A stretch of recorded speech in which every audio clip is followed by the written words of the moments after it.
Hi everyone, in today's video, I'm going to show you how to remove facial verification in Binance. First, open the Binance app on your mobile phone and make sure you log it into your account.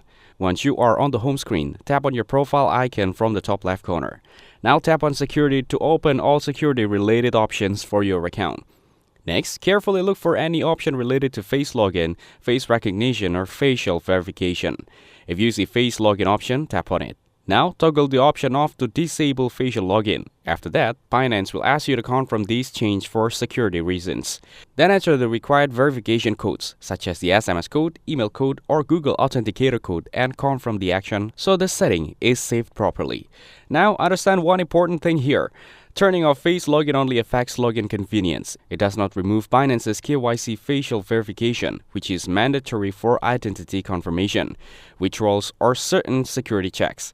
Because of this, some users may not even see a facial login toggle in their settings, as it depends on account type and region.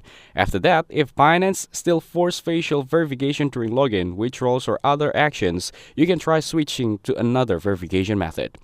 When the facial scan screen appears, look very carefully for an option like switch to another method or use a different verification option, and tap on it. Then, select another available 2FA method such as Google Authenticator or SMS verification.